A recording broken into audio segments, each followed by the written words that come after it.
I literally sat on the couch and waited for the Daytona 500 to start. I know it's not what you'd expect from, but I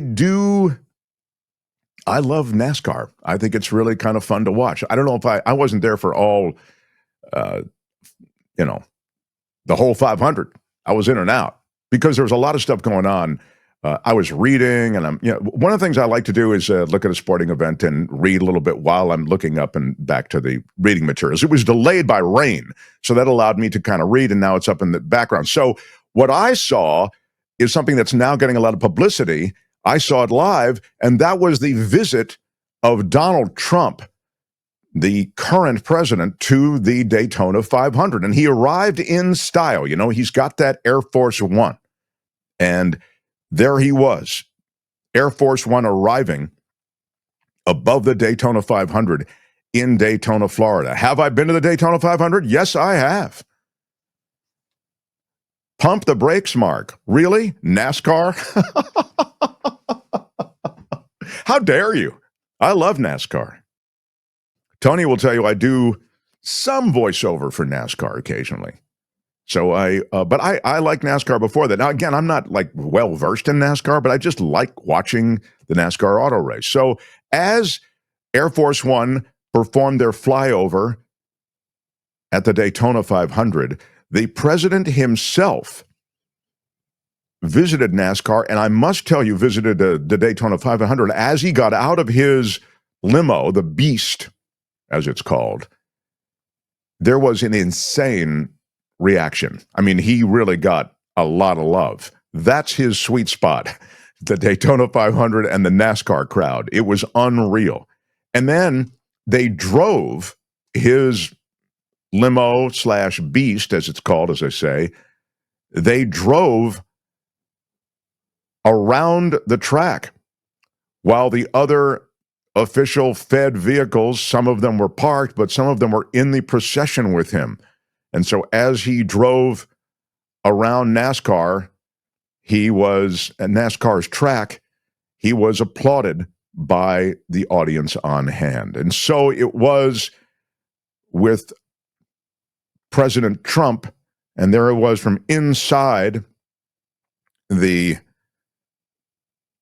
limo, his granddaughter, Caroline, waving, and Trump waving as much.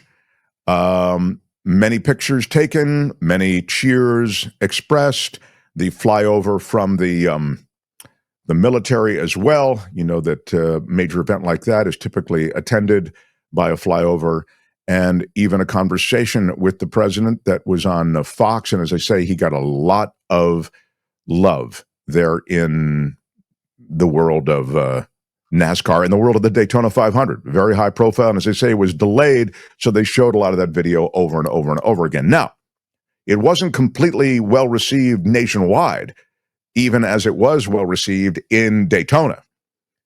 There is a tweet that Tony will share with you, and that one, I think, kind of speaks for the sort of criticism that the president was getting. And it was essentially, hey, you're at the Daytona 500, you're posting like a 12-year-old girl on your Truth Social with tons and tons of different posts and nothing about the natural disasters and some of the challenges that your nation is facing, even as this President's Day weekend rolls around. Do you have it, Tony? You want to show it, maybe? Yeah. This is from Ron Filipowski. He's from Midas Touch Network, I think. First day after a major storm disaster with fatalities and destruction across multiple states, and Trump goes to a car race in Florida. Second day after a major disaster, and Trump plays golf in Florida. Dozens of posts about himself during that time. That's what I was mentioning before. Not one word about the disaster. So that is the sort of criticism that Donald Trump is enduring right now. But again, I wanted to share with you both the love and adulation. Thanks. That was fine, Tony. You don't have to keep it up there. But I did want to show you kind of the love he was getting at the NASCAR event I mean, this is one of the jewels of NASCAR, the Daytona 500, of course. And then I wanted to show you some of the pushback he's getting on social media and from the electorate at large. And as I've mentioned, there are protests across the country today. So, it's not as though, wow, everybody is drinking the Kool-Aid or everybody is on board with the president's run. It has been an extremely eventful month. There has been an undoing and dismantling of many aspects of government during this period, and I'm going to share with you and talk about something you may already be aware of. Some of the things that are going on, we've talked about them here before, but they're now court challenges on many of the things that have been efforted.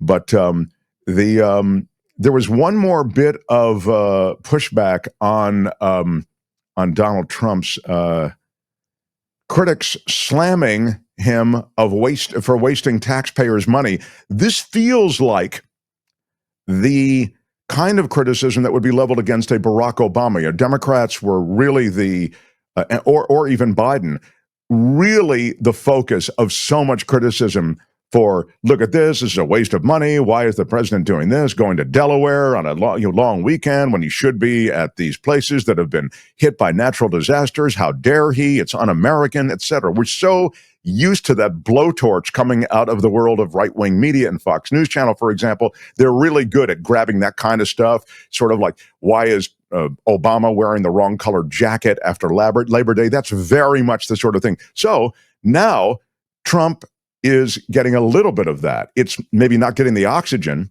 but finally a little clapback. So this is during a month that's been all about slashing the crap out of government. I mean, I have stories that I'll share with you in a couple of minutes that speak to the cutting, and I've spoken of this before, so recklessly, so without consideration for what you're actually cutting, that you're cutting critical programs, including those who are charged with maintaining and keeping secure the nuclear arsenal. So it's in that overall framework of wanting to cut wasteful spending that critics are saying, hey, dude, you want to cut wasteful spending? How about not doing flyovers with Air Force One at the Daytona 500? It's all a waste of money. Again, you were at the Super Bowl last weekend. Wasn't that a waste of money? It's Air Force One. It's all your security. They've totally changed the configuration of a visit when you go to an event that's attended by that many people, because all those people are potential assassins for Donald Trump. They're all potential dangerous elements. So you have to, as a Secret Service agent, account for all of that. So again, millions of taxpayer dollars blown on what critics are saying is a total self-serving event. And by the way, I think you can defend that. That is to say, it was self-serving. No question about it. This is a guy who likes to take a victory lap. There is nothing he wanted to do more, you'll remember, during the first Trump administration than have that 4th of July celebration where all of this huge arsenal of American military is brought by his review stand. He had seen it in Europe, and he wanted to do it here. But that is the criticism that's being leveled against him today. And I think that it's a fair criticism at that. So looking at Donald Trump's weekend, there's not a lot that speaks to a policy. It seems like it's mostly self-aggrandizement, which is clearly a big part of who he is. And The Mark Thompson Show. Hi, it's Mark, and I thought that was great. Hit the notification bell. You'll know whenever there's a new video being dropped, and please subscribe to our channel to help us save the universe.